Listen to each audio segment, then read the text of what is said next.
పెళ్ళైనా పండగైనా వేడుక ఏదైనా పట్టు చీరల ప్రత్యేక వేదిక వారాహి సిల్క్స్. రియల్ లైఫ్ లో వాళ్ళ ట్రాక్ చూసి రియల్ లైఫ్ లో వీళ్ళిద్దరు నిజంగా లవర్స్ పెళ్లి చేసుకుంటున్నారు, పెళ్లి అయిపోయింది, వాళ్ళ మళ్ళీ గురించి విడిపోయారు అని రకరకాల న్యూస్లు మనం వినాల్సి వచ్చింది. అండ్ ఆ షోకి సంబంధించిన ఆర్టిస్టులు కూడా వాళ్ళ మీద వాళ్ళు చెప్పే కామెంట్స్ వాళ్ళు ఇచ్చారు, వాళ్ళ ఒపీనియన్స్ కూడా ఇచ్చారు. మీకు వాళ్ళ ట్రాక్ చూసినప్పుడు లేకపోతే వాళ్ళని చూసినప్పుడు రియల్ గా లేకపోతే తనతో మాట్లాడినప్పుడు లేదు, తినతో మాట్లాడినప్పుడు వాళ్ళిద్దరు నిజంగా వాళ్ళిద్దరి మధ్య లవ్ ఉందా? ట్రాక్ రియల్ లైఫ్ లో కూడా నిజమా అది? నాకేం తెలుసండి. నువ్వు నా గురించి అడుగుతారని అంటే వాడెవరిదో లవ్ పేరు అదే గురించి మొత్తం అడుగుతారు. షోనే కదా. లేదు లేదు, వాళ్ళు నాకు కలవలేదండి, నాకు మీట్ అవ్వలేదు వాళ్ళు. ఉమ్. నా ఎప్పుడు ఇద్దరి జోడీ లాగా నేను ఎప్పుడూ చూడలేదు. సో నాకు వాళ్ళ గురించి ఏం తెలియదు. సుధీర్ని కూడా ఎప్పుడు కలవలేదు. కలిసాను, షోలో కలిసాను, కానీ వాళ్ళిద్దరి గురించి నాకేం తెలియదు. That's there personal matter, right? ఎలా ఉంటారు సుధీర్? అందరూ అన్నట్లుగానే డబుల్ మీనింగ్స్ తో రకరకాలుగా మాట్లాడతారు కదా షోలలో. అంటే ఆఫ్ స్క్రీన్ ఎలా ఉంటారు సుధీర్ అసలు అమ్మాయిలతో? ఆఫ్ స్క్రీన్ ఎక్కువ ఏం మాట్లాడరు వాళ్ళు. జస్ట్ చెప్తే హాయ్ అని చెప్తారు, వెళ్ళిపోయినప్పుడు బాయ్ అని చెప్తారు. యాటిట్యూడ్ ఏం లేదు ఆ పర్సన్ కి, అంతే అంతే. అంతే.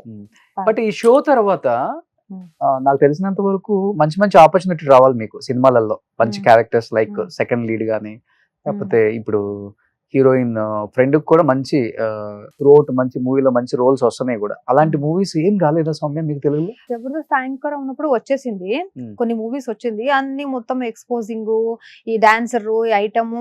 నేను ఏ యాంగిల్ నుంచి ఐటమ్ నాకు కనపడుతుందో తెలీదు. కొంతమంది నాకు ఐటమ్ డాన్సర్ సాంగ్ వచ్చేయండి, ఇది చేద్దాం, ఏదో ఒక టీచర్ క్యారెక్టర్ చేయాలి, ఒక బాత్రూమ్ సీన్ ఉంది, ఒక స్విమ్మింగ్ పూల్ సీన్ ఉన్నాయి, ఇలాంటివి పిలిచినారు. ఎక్కువ పేమెంట్ ఇస్తాం, అది ఇస్తాము. ఎందుకు అలా క్యారెక్టర్? నేను హోమ్లీ క్యారెక్టర్ ఏం కనపడలేదా అనుకున్నా. తర్వాత హోమ్లీ క్యారెక్టర్ వచ్చింది. మీరు ఇలా ఉంటే హోమ్లీ ఎలా కనపడతారండి? ఇది ఏదో ఒక షో కోసం తీసుకొచ్చానండి. అంటే జస్ట్ నేను అడుగుతున్నాను అంతే, మీరు అనేదానికి. లేదండి, ఇది గ్లామర్ వేరే, సెక్సీ రోల్ వేరే. Okay, I like glamour roles and all. Like glamour అంటే వావ్ అనిపించాలి చూస్తే, వేరేలాగా అనిపించకూడదు. ఓకే, వాటర్ వస్తాయి కదా చూస్తే, అలాంటి అనిపించకూడదు, వేస్తే వావ్ అనిపించాలి. అలాంటిది నేను ఒప్పుకుంటాను. నేను ఎక్స్పోజ్ చేయడం, అన్ని బయట పెట్టుకొని వచ్చేసేయడం అది నాకు ఇష్టం లేదు. అలాంటి క్యారెక్టర్ నేను యాక్సెప్ట్ చేయను. అది అలాంటి నాకు నచ్చదండి. అంటే డీసెంట్ గానే అట్రాక్ట్ చేసుకోవచ్చు, గ్లామర్ తోనే అట్రాక్ట్ చేసుకోవచ్చు. మనం ఎక్స్పోజింగ్ లోనే చేయాలి అనే పాలసీ నాకు ఏం లేదు. నాకు అది నచ్చట్లేదు. ఎలాంటి సాంగ్స్ కావాలి మీకు? అలాంటి సాంగ్స్ లేకపోతే మొన్నగా నిన్న వచ్చిన కిస్ కిస్ కిసిక్ సాంగ్, ఇలాంటివి అయితే చేస్తారా? అది మూవీలో వాళ్ళ క్యారెక్టర్ వాళ్ళు ఎంజాయ్ చేస్తారు, నేను ఎంజాయ్ చేస్తాను. కానీ అలాంటి కాస్ట్యూమ్స్ అని నాకు నచ్చదు, నాకు ఇష్టం లేదు అలాంటిది ఏం పెట్టుకోవడానికి. సో నేను ఎప్పుడు కూడా ఎక్కడ షో ఏం చేశాను చూసినా కూడా నేను అలాంటి కాస్ట్యూమ్స్ ఎక్కడికి పెట్టుకోలేదు, పెట్టుకోను in future also. So over గా ఉండే గ్లామరస్ రోల్స్ చేయడం కష్టం మీకు?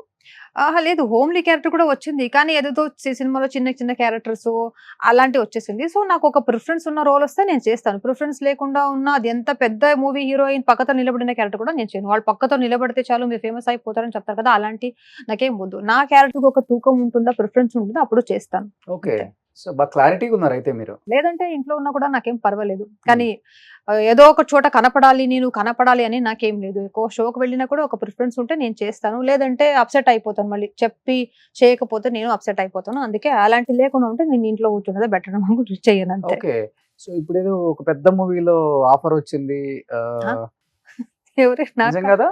లేదండి, ఎవరు వర్క్ అయిపోయింది, ఆల్రెడీ షూటింగ్ అయిపోయింది? లేదు, వెబ్ సిరీస్ గా ఒక పెద్ద వెబ్ సిరీస్ ఉంది, అది అడుగుతున్నారు, అది మాట్లాడుతున్నాము. చూడాలి, నెక్స్ట్ మంత్ నుంచి షూటింగ్ స్టార్ట్ అని చెప్పారు, చూడాలి అంతే, ఇంకేం లేదు. మూవీస్ కి ఏం రాలేదండి. అప్పుడు యాంకర్ ఉన్నప్పుడు వచ్చేసింది, కానీ చెప్పాను కదా ఇలాంటి గ్లామర్ క్యారెక్టర్ ఇలాంటిదే వచ్చేసింది. ఎందుకు అలా వచ్చేసిందో నాకు తెలీదు. మేబీ ఆ రోల్లో ఉన్నప్పుడు వాళ్ళు అలాగే చూస్తారో ఏమో తెలీదు. ఆ యాంకర్ జాబ్ లో ఉన్నప్పుడు ఇంకా చిన్న చిన్న క్యారెక్టర్స్ అలాంటిది, వీళ్ళు వదిన వాళ్ళ ఫ్రెండ్ క్యారెక్టర్, హీరో సిస్టర్, అది ఇది అని చెప్పింది. అలాంటిది ఒప్పుకోవడానికి నాకు మనసు రావట్లేదు, నేను చేయలేదు. అదే ఆర్టిస్ట్ కి ఏదో ఒక ఆపర్చునిటీ వస్తేనే చాలా అనుకుంటారు, బట్ మీరు చాలా క్లారిటీగా ఉన్నారు కదా. ఏదో ఒక ఆపర్చునిటీస్ నాకు వద్దు, ఇదే ఆపర్చునిటీస్ రావాలి అని నాకు ఉంది. క్లారిటీ అట్లయితే మనమే ప్రొడ్యూస్ చేసుకుని డైరెక్ట్ చేసుకున్నాం. ఓకే, ప్రొడ్యూసర్, మీ డైరెక్టర్, డైరెక్టర్ గా యాక్టర్ మీరే చూడాలి, నేనే చూడాలి ఆ మూవీనప్పుడు. ఇంకెవరు చూడరు. ఎవరు చూడరు.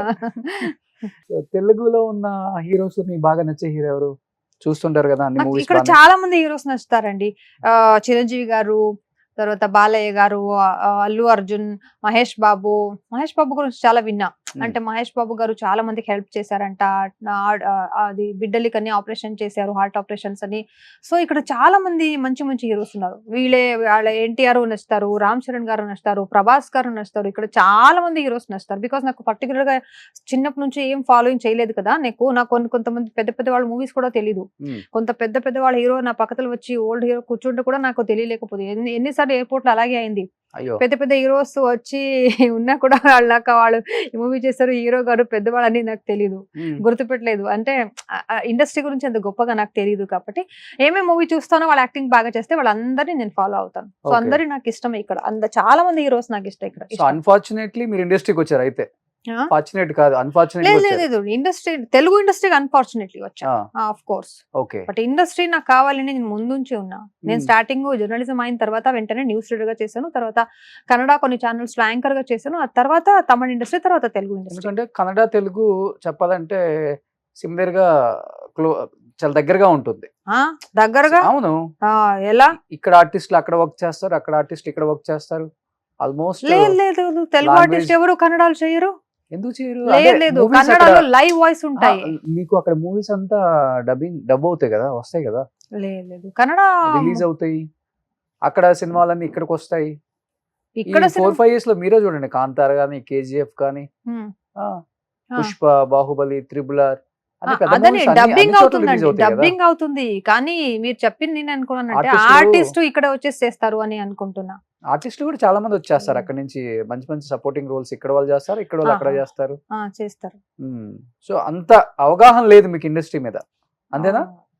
చూడండి, ఇండస్ట్రీలో సర్వైవ్ అవ్వాలంటే రెండు మెయిన్ గా ఉండాలి. ఒకటి లక్, ఇంకొకటి ఇన్ఫ్లుయెన్స్, ఇంకొకటి కొన్ని గిమిక్స్ ఉంటాయి. ఏంటి అవి గిమిక్స్? అంటే తెలుసు కదా, కొంతమంది ఉంటారు కొన్ని ఆర్టిస్ట్ అవకాశం ఇవ్వాలి రావాలి అని, ఏమైనా కమిట్మెంట్స్ అనే అనుకోండి, అదే మేబీ ఉండొచ్చు.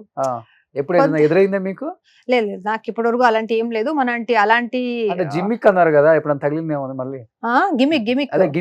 గిమిక్ అంటే కొంతమంది అవకాశం ఇవ్వాలి అని వాళ్ళతో ఇలా మాట్లాడతారండి కొంతమంది ఆర్టిస్టు, ప్రొడ్యూసర్, డైరెక్టర్ దొరికితే, సార్ నాకు ఎందుకు పిలవలేదు, చాలా రోజులు అయింది, ఏంటి సార్ ఫోన్ చేస్తే స్విచ్ ఆఫ్ చేసుకున్నారు, వెళ్ళండి సార్ మీరు, పోయింది సార్ మీరు అని మాట్లాడతారండి. అంత అలాంటి అమ్మాయిలు దొరికితే చాలా కోపం వస్తుందండి. డీసెంట్ గా ఉండాలి ప్రొఫెషనల్ ప్లేస్ లో. కామెడీ చేయండి సార్, ఏంటి సార్ చాలా చక్కగా అయిపోయారు, ఏంటి సార్, అలాంటి కామెడీ చేసుకోవచ్చు. వాళ్ళు వచ్చినప్పుడు వాళ్ళని టచ్ చేసి ఇలా డైరెక్టర్ ని, ప్రొడ్యూసర్ ని, ఆ ప్రొడక్షన్ మేనేజర్ ని ఇచ్చి అలాంటి చూస్తే నాకు అస్సలు నచ్చదండి. అలాంటి క్యారెక్టర్ అమ్మాయిలు నాకు నిజంగా నచ్చవు. డీసెన్సీ ఉండాలి. ఒక ప్రొఫెషనల్ ఉన్నారప్ప, ఆఫ్ కోర్స్ చాలా మంది ఉన్నారు. ఒక్కొక్క చిన్న షోలో ఒక క్యారెక్టర్ పడాలి, ఒక చిన్న షోలో నేను కనపడాలి అని అలాంటి చేస్తారు. అలాంటి వాళ్ళు ఉన్నారు. అలాంటి వాళ్ళు ఉన్నప్పుడు ఒక మంచి ఆర్టిస్ట్ కి అక్కడ అవకాశం పోతుంది. ఒక మంచి ఆర్టిస్ట్ మీన్స్ ఒక మంచి ఫ్యామిలీ నుంచి వచ్చిన ఆర్టిస్ట్ కి అక్కడ అవకాశం పోతుంది. వాళ్ళ టాలెంట్ ఉన్నా కూడా కమిట్మెంట్ అందరూ ఇచ్చారని నేను చెప్పలేదు. అలాంటి వాళ్ళు ఉన్నారు.